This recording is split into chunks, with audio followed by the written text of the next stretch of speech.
So last time I looked into some of the best Mario Party games based on my enjoyment and experience with them. This time I'm going to be doing the exact opposite. We're going to be looking to the lowest of the low from the first Mario Party. And yes, this will be including the most controversial ones out there, but I'll get to that when I hit it. So for now, the top 15 worst of Mario Party. Brace yourselves. You know, I love the fact that this game would offer us more than 5 to 10 coins, but the scenario and overall look of the game just kills it for me. Mountain Mayhem is just as the name implies. You're going through dozens of boxes in the hopes of finding coins. Some will go apeshit and decide to send you back a few feet. More often than not, this can be a bit of a problem, especially if you're after the coins like crazy. Say someone grabs the coins you're after. Sometimes you're going to be going through the game with little to almost nothing at all, while everyone else takes the gold in their pocket. Not exactly a fair game to me. Plus the look of the game itself just isn't all that interesting if I'm to be honest. If anything, this one's just average. There's gonna be plenty of single player games on the list here, Ground Pound being one of them. Your goal here is to pound all the flat stakes and look out for the spiked ones. You get a glimpse of all the stakes at the start before butterflies come in to cover them up. Now here are a few problems I have here.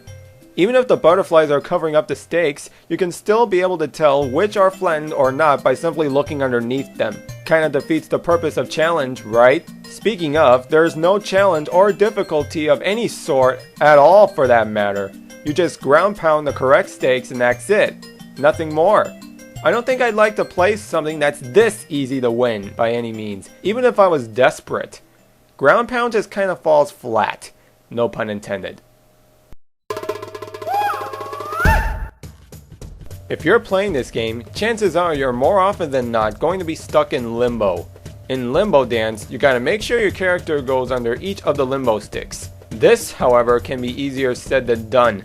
In this one, all you gotta do is tap A in rhythm to how you think the next line is going to be. Sometimes you'll get the easy route, other times, and for some, mostly, you're going to hit A too many times and fall flat on your ass. For me, Limbo is not exactly my latte. Considering the times I tried it myself, it's almost a painful method of dance, and in this game, you'll be feeling that pain mentally or emotionally. To put it bluntly, how low can you go with this game? While this seems good in context, in actual gameplay, Tightrope Treachery is more of a chore than it needs to be. As a solo player, you have a whole minute to get to the end while everyone else is shooting at you. The problems here speak for itself. For one, if you're the solo player, you'll be winning half of these, and not just out of luck or convenience. See, with the 3 players, the camera has them fixed in a tight spot, so they gotta position themselves to where they're going to strike. This means firing at the single player will be more of a hassle. Speaking of camera, that's also part of what ruins the game here. The camera stays in a locked position until the single player moves upward, which, as I mentioned moments ago, will cause trouble for the other players. You'd have to be lucky enough or in the right position to shoot down the main player. In either case, the only interesting or fun aspect comes from the end when you're close to the finish. Even then, that's not enough to save this bore of a game. It's just not that well executed in my book. One unique thing about Mario Party is how some of the 4-player games requires everyone to work together in order to overcome the obstacles ahead of them. If one of these manages to do that in all the wrong places, it'd have to be running of the bulb. The concept is that you're carrying a light bulb and you have to drag it all the way to the end to shed light in the room and make the big boo behind you all disappear. Your obstacles consist of thwomps and boos. Now my problem here? The obstacles are the main overkill. When the thwomps are not trying to block my path and push me back further against the giant boo behind me, the boos here will be ganging up on me and will take control of me unless I punch them away. While I want to give it credit for challenge, in some cases, this game can be far too challenging. I cannot name one time where I didn't have any trouble fighting off the boos to reach the end. Not helping is the fact that the boos come out of nowhere and all at once. If you have too many on you, you're fucked unless someone is willing to help you. That is, if they're not possessed by said boos. In the end, this game just feels much harder than it had to be. For some, that's good, but this is just one of those cases where it's just too much for me to stand. Now, on a personal note, I love racing games, but if it so much as messes with my fraction of speed and control, then that's where it crosses the line. Slot Car Derby managed to do that. Your goal is to drive around the track enough times till someone wins the race.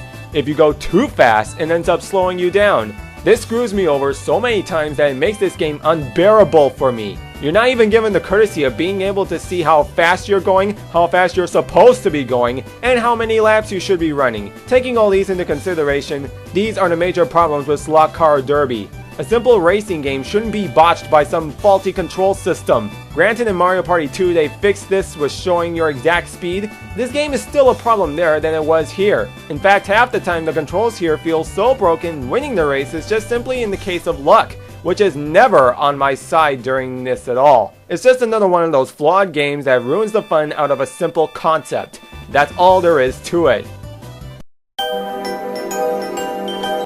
If you hate Boos from the fact that they steal your coins and stars at will, you will loathe them in this game and another coming down the pipeline. Ghost Guess is where you basically have to guess which of the Boos has coins for you. If you're the poor unfortunate soul witnessing this game, I feel incredibly sorry for you, cause you'll never be able to figure out which Boo is the right one. As the game suggests, the leader of the Boo is the one who moves first. You'd have to pay close attention to the shadows before you can figure it out. Even then, they all move almost simultaneously, which makes it nearly impossible to tell who moves first. And there's no strategic placement whatsoever. You just walk up to a Boo and bump him and that's it. But guess what? Most of the time you're going to end up getting it wrong due to the fact that the complexity is hard to keep up with. You'd have to have a really quick attention span and precise timing to be able to catch up with this. Even if by some miracle you manage to find the leader, you're still going to get had in the next game. This one-sided trickery is just an insult and wouldn't even qualify in my book as a fair game, let alone playable. Talking about one-sided minigames, there's almost no point to crane game at all. The solo player is the crane and the other players are some of the prizes the one player gets to pick up. Major problem with this? It doesn't work in this game. Here you get to choose only one of the three players or the prizes present and that's it. The game ends. Someone remind me how this qualifies as a 1 versus 3 minigame, because there's basically no sense in anything here. Maybe I'm just missing something. Oh, and if you're picked up by the solo player, you're fucked unless you're able to wiggle yourself to freedom. But getting that to happen is like watching snow in July. Unless you're a god of button mashing or something, you're going down by the first player no matter what the circumstances. This unfair game for any of the team of 3 just serves no purpose at all. But then again, there's just something about this I don't get at all. Some may argue how Skateboard Scamper can be a tough game. Well, if you had trouble with that, Piranhas Pursuit is pretty much the same thing. Only difference? It's 1 versus 3.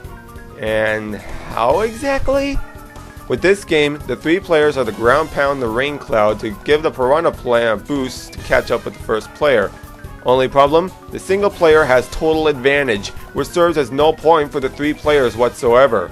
No matter how hard they try, the solo player is always going to come out on top. The only chance of winning is for the single player to screw up, but considering they really know what they're doing, that's incredibly unlikely.